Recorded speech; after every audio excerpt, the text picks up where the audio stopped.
आज कैप्टन अमरिंदर सिंह थामेंगे पंजाब की कमान। सुबह 10 बजे होगा शपथ ग्रहण समारोह। शपथ ग्रहण में जुटेंगे कांग्रेस नेता राहुल और पूर्व पीएम मनमोहन सिंह मौजूद रहेंगे। अमरिंदर की शपथ ग्रहण में अखिलेश भी जाएंगे। फारूक और उमर अब्दुल्ला रहेंगे मौजूद। पंजाब सरकार में नवजोत सिंह सिद्धू को मिल सकती है बड़ी जिम्मेदारी। डिप्टी सीएम के पद पर संशय बरकरार। पूर्व हॉकी कप्तान परगट सिंह भी हो सकते हैं मंत्रिमंडल में शामिल। मंत्री बादल को भी मिल सकती है जगह। गोवा में मुख्यमंत्री मनोहर पर्रिकर आज साबित करेंगे बहुमत। सुप्रीम कोर्ट ने दिया है आदेश। सुबह 11 बजे विधानसभा में होगा फ्लोर टेस्ट। बीजेपी के पास है 21 विधायकों का साथ। सिद्धार्थ कुनकलिनेकर बने गोवा विधानसभा के प्रोटेम स्पीकर। आज विश्वास मत के दौरान करेंगे सदन का संचालन। गोवा कांग्रेस के विधायकों ने दिग्विजय सिंह के खिलाफ की खुली बगावत। राहुल से की शिकायत। विश्वजीत राणे ने कहा गोवा में कांग्रेस ने की देरी, प्रक्रिया पहले शुरू करनी चाहिए थी। कांग्रेस की विधायक जेनिफर मोन्सराट का आरोप, दिग्विजय सिंह ठीक से नहीं संभाल पाए हालात। कांग्रेस के कई विधायकों के पर्रिकर के संपर्क में होने की खबर। कांग्रेस विधायक निकल हरदनकर ने नहीं किया इनकार। विधायकों की नाराजगी के कारण गोवा कांग्रेस दफ्तर नहीं पहुंचे दिग्विजय सिंह। विधायकों की बैठक से रहे दूर। दिग्विजय सिंह ने कांग्रेस विधायक राणे से पूछा सवाल, एक होटल में पर्रिकर के साथ क्यों थे मौजूद। मणिपुर में एन बीरेन सिंह ने मुख्यमंत्री पद की शपथ ली। एनपीपी के जय कुमार बने डिप्टी सीएम। मणिपुर में पहली बार बनी बीजेपी सरकार। कुल 8 मंत्रियों ने शपथ ली। इबोबी सिंह ने कहा कांग्रेस मणिपुर में निभाएगी विपक्ष का रोल। कांग्रेसी विधायक के बीजेपी से मिलने को बताया शर्मनाक। दिल्ली में आज होगी बीजेपी संसदीय बोर्ड की बैठक। यूपी में मुख्यमंत्री के नाम पर लग सकती है मोहर। लखनऊ में भी आज बीजेपी विधायक दल की मीटिंग। तय हो सकता है मुख्यमंत्री का नाम। यूपी में मुख्यमंत्री के लिए राजनाथ सिंह, केशव प्रसाद मौर्य का नाम आगे। मनोज सिन्हा, योगी आदित्यनाथ के नाम की भी चर्चा। यूपी के सीएम की रेस में होने के सवाल पर भड़के राजनाथ सिंह। सवाल को बताया फालतू। योगी आदित्यनाथ को सीएम बनाने के लिए पूजा पाठ पर उतरे समर्थक। वाराणसी में किया यज्ञ। बीजेपी 18 मार्च को यूपी में मनाएगी विजय उत्सव। विधानसभा चुनाव का मनाया जाएगा जश्न। लखनऊ में अखिलेश यादव ने बुलाई नए विधायकों की मीटिंग। पार्टी दफ्तर में हार के कारणों पर होगा मंथन। समाजवादी पार्टी की बैठक में शिवपाल यादव भी लेंगे हिस्सा। हार के कारणों के बहाने आमने सामने होंगे चाचा भतीजा। सूत्रों के हवाले से खबर। मुलायम सिंह यादव ने शिवपाल को बैठक में शांत रहने के लिए कहा। केजरीवाल और मायावती ने ईवीएम पर फिर उठाए सवाल। यूपी और पंजाब चुनाव में छेड़छाड़ का लगाया आरोप। केजरीवाल ने कहा पंजाब के नतीजों पर यकीन नहीं, हमारे 20 से 25% वोट। बीजेपी अकाली दल को हुए ट्रांसफर। केंद्रीय मंत्री हरसिमरत कौर ने कहा केजरीवाल का मानसिक संतुलन बिगड़ा। हताशा में लगा रहे हैं आरोप। मायावती ने ईवीएम के मुद्दे पर कोर्ट में जाने का किया ऐलान। पार्टी पूरे देश में करेगी आंदोलन। केंद्रीय मंत्री वेंकैया नायडू ने पूछा सवाल, चुनाव जीतने पर क्यों नहीं नजर आई ईवीएम की खामी। अन्ना हजारे ने ईवीएम पर खारिज की केजरीवाल की आशंका। बैलेट पेपर इस्तेमाल को समय की बर्बादी बताया। शिवराज को रक्षा मंत्री बनाए जाने की खबरों को प्रवक्ता मंत्री ने किया खारिज। का अगला चुनाव शिवराज के नेतृत्व में लड़ेगी पार्टी। राज बब्बर ने यूपी कांग्रेस अध्यक्ष पद से इस्तीफे की पेशकश की। चुनाव में खराब प्रदर्शन की जिम्मेदारी। रामपुर में रिटर्निंग ऑफिसर पर भड़के आजम खां। कैमरे में कैद हुआ धमकी देने का वीडियो। कीचड़ वाले रास्ते से पैदल चलने पर आजम को आया गुस्सा। एसडीएम को दी कार्रवाई की धमकी। आजम खान ने कहा अभी भी हूं कैबिनेट मंत्री, 2 से 3 दिन में ले सकता हूं एक्शन। यूपी में सरकार बदलने के बाद गायत्री प्रजापति गिरफ्तार। पॉक्सो कोर्ट ने 14 दिन के लिए जेल भेजा। बीजेपी सांसद योगी आदित्यनाथ का आरोप, यूपी के दुराचारियों को संरक्षण देते थे अखिलेश। नई सरकार में ऐसे लोगों के लिए जगह नहीं। प्रजापति ने खुद को बताया बेकसूर। कहा नार्को टेस्ट से होगा दूध का दूध और पानी का पानी। यूपी बीजेपी प्रभारी ओम माथुर ने कहा अभी तक पकड़ से बाहर था प्रजापति। शपथ से पहले हुई गिरफ्तारी। यूपी बलिया के फेफना में चुनावी रंजिश में 2 गुटों के बीच भिड़ंत। करीब दर्जन भर लोग घायल। यूपी के गोंडा में भी 2 गुटों में भिड़ंत। जमकर गोलीबारी, बम और पत्थर भी चले। विधानसभा चुनाव के बाद पहली बार लोकसभा पहुंचे पीएम मोदी। बीजेपी सांसदों ने हर हर मोदी से किया स्वागत। यूपी में बीजेपी की शानदार जीत की विदेशों में भी गूंज। फ्रांस के राष्ट्रपति होलांद ने पीएम मोदी को दी बधाई। पाकिस्तान की एक स्कूली छात्रा ने भी पीएम को जीत पर बधाई दी। अब शांति के लिए काम करने को कहा। अमेरिका में भारतीयों पर बढ़ते हमले पर सुषमा स्वराज ने राज्यसभा में आज देंगी बयान। लोकसभा में अमेरिका के मुद्दा उठाने की कही थी बात।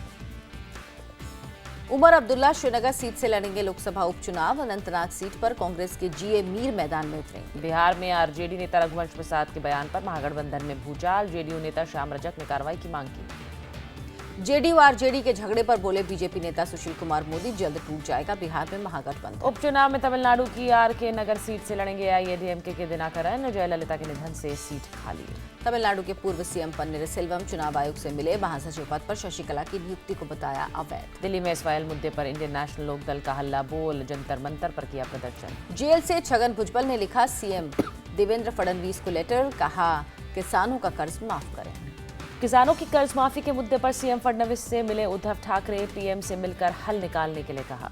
संयुक्त राष्ट्र मानवाधिकार परिषद की बैठक में भारत का पाकिस्तान पर हमला, कहा पाकिस्तान बना आतंकवाद की फैक्ट्री। आतंकवाद पर बोले राष्ट्रीय सुरक्षा सलाहकार अजीत डोभाल, टेक्नोलॉजी और सोशल मीडिया पर परछाई में बदल रहा है आतंकवाद।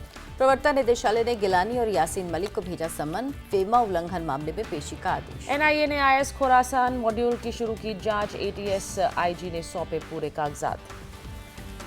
जम्मू कश्मीर के कुपवाड़ा में सुरक्षा बलों की आतंकियों से मुठभेड़, 3 आतंकी ढेर। महबूबा ने फिर उठाया जम्मू कश्मीर के कुछ इलाकों से एप्सपा हटाने का मुद्दा, असर देखने को कहा। पठानकोट एयरबेस में संदिग्ध की तलाश, दूसरे दिन भी सर्च ऑपरेशन जारी, 500 जवान शामिल। सिंगर नाहिदा आफरीन के खिलाफ असम के 46 मौलानाओं ने जारी किया फतवा, कब्रिस्तान और मस्जिद के नजदीक कार्यक्रम का आरोप। सिंगर आफरीन ने मौलानाओं के फतवे को खारिज किया, कहा जारी रखूंगे संगीत। असम के सीएम सर्बानंद सोनोवाल ने आफरीन को जारी फतवे की निंदा की, सुरक्षा देने का दिया निर्देश। जोधपुर के बाद कोल्हापुर में संजय लीला भंसाली के पद्मावती के सेट पर हमला, लोगों ने लगाई आग। राजस्थान के बाड़मेर में सुखोई 30 विमान दुर्घटनाग्रस्त, बाल बाल बची पायलट की जान।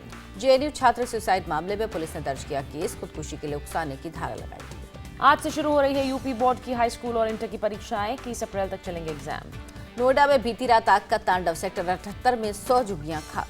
आग की खबर लगते ही मौके पर पहुंची फायर ब्रिगेड, 2 घंटे की कड़ी मशक्कत के बाद आग पर काबू पाया। मुंबई के ईस्टर्न एक्सप्रेस हाईवे पर चलती कार में आग, पूरी कार आग में खाक। पुणे के खंडाला में फिएट पुंटो कार में लगी आग, कुछ ही मिनटों में पूरी कार हुई खाक। मुंबई एंटी नारकोटिक सेल की गिरफ्त में film producer Pinky Basrao, drug supply करने का आरोप। लुधियाना में आइस फैक्ट्री में अमोनिया गैस लीक होने से मचा हड़कंप, फिलहाल काबू में हालात। कानपुर में शिवराजपुर में अमोनिया गैस रिसाव से गिरी कोल्ड स्टोरेज बिल्डिंग, 6 की मौत। मुंबई में सीएसआई एयरपोर्ट पर 1 करोड़ 85 लाख का सोना जब्त, 6 चीनी यात्रियों से हुई बरामद की। बड़ोदरा के स्वामी नारायण संप्रदाय के स्वामी सुगने पर रेप का आरोप, परिवार के साथ सोखड़ा हरिधाम से स्वामी फरार। दक्षिण गोवा से समुद्र तट पर ब्रिटिश महिला का मिला शव, पुलिस ने आरोपी को किया गिरफ्तार। ऑस्ट्रिया एल्प्स पर चढ़ाई के दौरान बर्फीले तूफान में फंसकर 4 पर्वतारोहियों की मौत, रेस्क्यू कर 4 की बचाई जान। अमेरिका के उत्तरी पूर्व इलाकों में बर्फबारी का कहर, वॉशिंगटन से बॉस्टन तक बिछी बर्फ की चादर। भारी बर्फबारी की वजह से आवाजाही पर असर पड़ा, बर्लिंगटन एयरपोर्ट पर उड़ानें रद्द, स्कूल कॉलेज भी हुए बंद। लैटिन अमेरिकी देश पेरू में बाढ़ ने मचाई तबाही, पानी में डूबे कई शहर। स्विट्जरलैंड के जिनेवा में स्थित यूएन हेडक्वार्टर पहुंची हॉलीवुड एक्ट्रेस एंजेलिना जोली, शरणार्थी बैन की निंदा लेकर किया यूएन का समर्थन। भारत और ऑस्ट्रेलिया के बीच आज से रांची में तीसरा टेस्ट, 4 मैच की सीरीज 1-1 से बराबर। ऑस्ट्रेलिया के कप्तान स्मिथ ने कोहली के आरोपों को बताया बकवास, चीटिंग का आरोप किया खारिज। स्टीव स्मिथ के साथ डीआरएस विवाद को खत्म करने के मूड में कप्तान कोहली, बोले तीसरे टेस्ट पर ध्यान। शशांक मनोहर का आईसीसी के चेयरमैन पद से इस्तीफा, केवल 8 महीने पद पर रहे। इंडियन वेल्स टूर्नामेंट के क्वार्टर फाइनल में सानिया बारबरा का मिली हार, युंग जान और मार्टिना हिंगिस की जोड़ी ने 6-4, 6-4 से दी मात। अमेरिकी फेडरल रिजर्व ने ब्याज दर में की 0.25% बढ़ोतरी, अमेरिकी अर्थव्यवस्था में ग्रोथ और रोजगार बढ़ने की वजह से फैसला। भारतीय बाजारों पर दिख सकते हैं अमेरिका में ब्याज दरें बढ़ने का असर, गिर सकता है शेयर बाजार। केंद्र सरकार ने केंद्रीय कर्मचारियों के महंगाई भत्ते में 2% की बढ़ोतरी की, 1 जनवरी से होगा लागू। निर्यात 5 साल के सबसे ऊंचे स्तर पर, फरवरी में 17.48% बढ़ा आंकड़ा। केंद्र सरकार करेगी ईपीएफ स्कीम में बदलाव, घर खरीदने के लिए पीएफ से निकाल सकेंगे 90% पैसा। मुंबई में दिलजीत और अनुष्का ने किया फिल्लौरी का प्रमोशन, 24 मार्च को रिलीज हो रही है फिल्म। बाहुबली 2 का ट्रेलर आज होगा रिलीज, एक साथ 300 सिनेमाघरों में होगा प्रदर्शन। फिल्म बद्रीनाथ की दुल्हनिया का जादू बरकरार, 5 दिनों में कमाए 65 करोड़। दिल्ली के मैडम तुसाद में लगेगा सिंगर श्रेया घोषाल का वैक्स स्टैच्यू, पहली सिंगर बनी। गुलशन कुमार पर बायोपिक मुगल बनाने का ऐलान, गुलशन कुमार का रोल निभाएंगे अक्षय। संगीतकार पॉपोन के नए गाने में अमिताभ ने दी आवाज, दोस्त आदेश श्रीवास्तव के स्टूडियो में रिकॉर्ड कराया गीत।